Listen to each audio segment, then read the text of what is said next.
Would you like to have a bracket run on a specific set of courts or exclude a court from being used? That's possible to simulate within the Manage Event Court Counts and Start Time section of our software.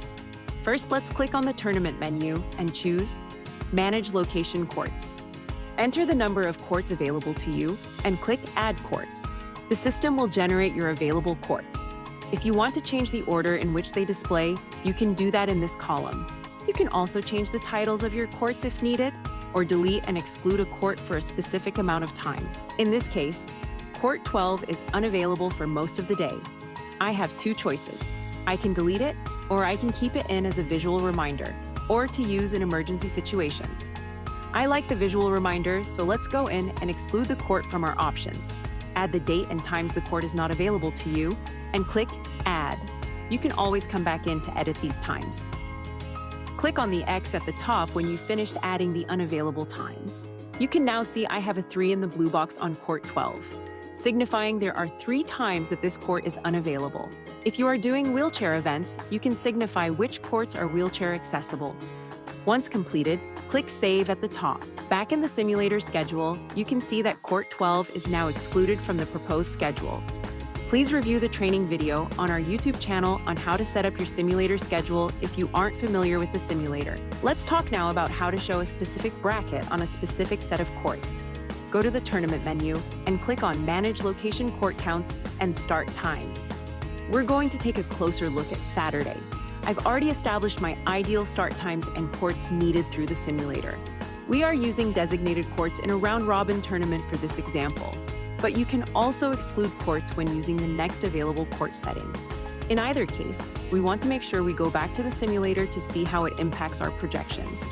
You can see here, we need 3 courts for this bracket, as we have 7 teams.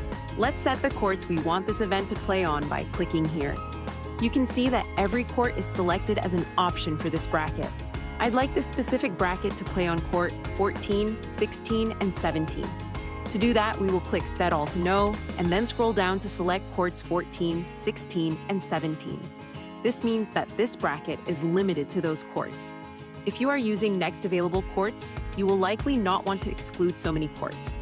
For example, if you have a group of high-level or pro players but 3 courts with cracks, you could exclude only those 3 courts. Once completed, click Save at the top. Click on the X to go back. You can now see 18 of our 21 courts are now excluded. Let's click on the next one down to continue working.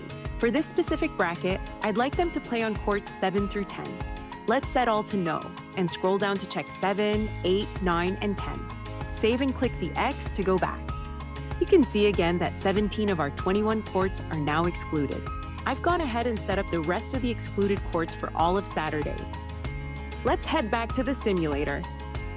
From here, we'll want to make sure we are in the correct day. Click Save this day at the top to regenerate your simulator. Next, click on View Schedule to see the changes you've made from excluding certain courts. Review your schedule, looking for spaces to fill or bottlenecks. For example, it looks like I can start Women's Doubles 4.0 safely at 10:30. Continue to fine-tune your schedule as needed. Thanks for watching the training on how to manage your courts to fine-tune your schedule. Please visit our YouTube channel for more training videos, webinars, and more.